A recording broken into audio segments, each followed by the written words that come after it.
Hi guys, today we're doing a stat breakdown of Whittaker vs Du Plessis at UFC 290, including UFC record, striking stats, wrestling stats, and my prediction based off the whole video. In the UFC, Whittaker is 15 wins and 4 losses, whereas Du Plessis is currently undefeated at 5-0. Looking at win-loss ratios, Rob's is insane at 3.75, and this of course isn't applicable for Du Plessis since he hasn't lost. Looking at their opponents, the combined record of Whittaker's opponents is 179 wins and 111 losses in the UFC, whereas Du Plessis' opponents have 46 wins and 30 losses. Therefore, we can see the win-loss record of Whittaker's opponents is slightly higher, indicating he has fought better opponents. If we look at the win methods for each of these fighters in the UFC, Rob has an enormous 10 decisions and 5 knockouts, whereas Du Plessis has a crazy 3 knockouts in only 5 fights, as well as 1 submission and 1 decision. Looking at UFC lost methods, Whittaker has been beaten twice by decision and twice by KO, whereas Du Plessis has currently not lost. Comparing the striking stats for these fighters, Du Plessis has a higher strike accuracy by 13%, whereas Whittaker has a significantly higher strike defense by 8%. We can see Du Plessis is insanely active on the feet, averaging 6.72 strikes landed per minute. For reference, Max Holloway averages 7.16 landed per minute. Looking at Whittaker's strike accuracy, he is undefeated at 8-0 when he strikes above 45%, with 5 knockouts. And he has a strike accuracy of less than 30% in 3 of 4 UFC losses, so you need to make him miss if you want to beat him.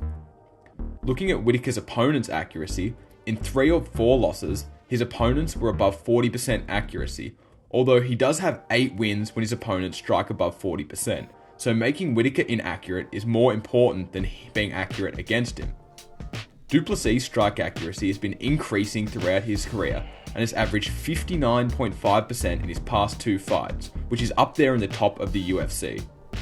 However, if we look at his opponents, in his first 2 fights they struck at 31.5% accuracy, and in his last 3 fights they've struck at 49.3% accuracy. We can see his opponents get more and more accurate as the fight goes on.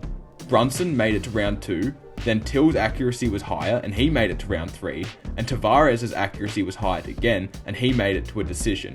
This could be a sign that Du Plessis gasses out due to his crazy high pace.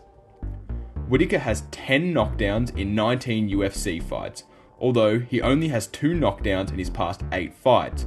However, he has fought some of the best chins in the UFC. Romero, Gastelum and Vettori have never been KO'd in the UFC, and Adesanya has never been knocked down in the UFC, so I don't think the problem is Whittaker's power. Looking at his opponents, they have only knocked Whittaker down in 3 of 14 middleweight fights, and he has only been knocked down in 3 of 4 losses.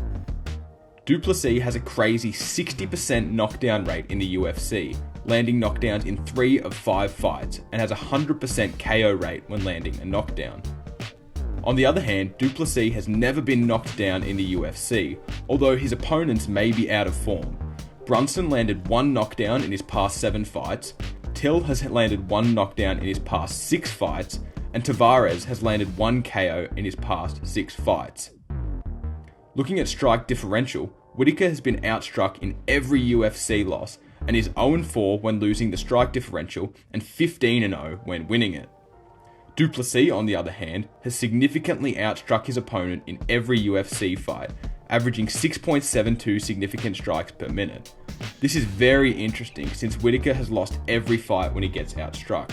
Comparing the wrestling stats for these fighters, Du Plessis is much more active shooting for takedowns, with 2.83 takedowns landed per 15 minutes, and also has a higher takedown accuracy than Rob by 10%. Whittaker, however, has exceptional takedown defense of 84%, although he does not go for submissions, whereas Du Plessis averages 1.3 submission attempted per 15 minutes. We can see Whittaker has been way more active with his wrestling recently, landing 9 takedowns from 33 attempts in his last 5 fights, as opposed to 1 attempt from 6 fights before that. Whittaker also has a stellar takedown defense, having a perfect defense in 7 fights and has only been taken down once in his past 6 fights. Du Plessis has also been an active wrestler, with 2+ takedowns attempted in 4 of his 5 UFC fights. He also has a 100% finish rate when he lands a takedown. However, Du Plessis has been susceptible to wrestling and has been taken down in his past 2 fights. Noting Whittaker has 9 takedowns in his past 5 fights, Whittaker may exploit this. Whittaker has also piled on some control time recently, scoring an average of 154 seconds of control time in his past 5 fights. I definitely think he's been looking to clinch and wrestle more. On the other hand, Rob has rarely been controlled at middleweight and has only really been controlled by Yoel Romero, who was an Olympic wrestler. Du Plessis has had under 100 seconds of control time in 4 of 5 fights, despite attempting takedowns in 4 of those 5 fights.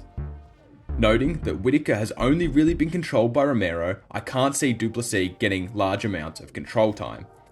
However, Du Plessis himself has not been controlled for any extended period of time, and his opponents average 61.2 seconds of control time on him, although he has conceded 100 seconds or more twice. The key points of this fight are really interesting. Whittaker is 8-0 with a strike accuracy greater than 45% with 5 knockouts, whereas Du Plessis' opponents, who have all been worse than Whittaker, average 47% strike accuracy against him. However, when Whittaker loses the strike differential, he's 0-4 in the UFC, whereas when he wins it, he's 15-0. Whereas Du Plessis has outworked his opponents in all UFC fights, winning the strike differential by an average of 28.6 strikes. Lastly, 6 of 8 of Whittaker's last opponents have either never been knocked out or never been knocked down, whereas Du Plessis' past opponents have a total of 3 knockdowns in their past 19 fights, so Whittaker has fought the best chins and Du Plessis has fought the least threatening strikers. Therefore, my prediction for how each guy gets it done. Whittaker stays out of range of Du Plessis' blitzes and lands his trademark left hook for a round 1 knockout. For Du Plessis to win, he needs to do what he does best: push an insane pace and make the fight an absolute shit show. I think to win, he also might have to steal around with a knockdown and scrape through with a 29-28 decision. That's the end of the video, guys. Be sure to check out the rest of my UFC 290 fight videos, and as always, like, subscribe, comment, do all those good things, and enjoy the fights.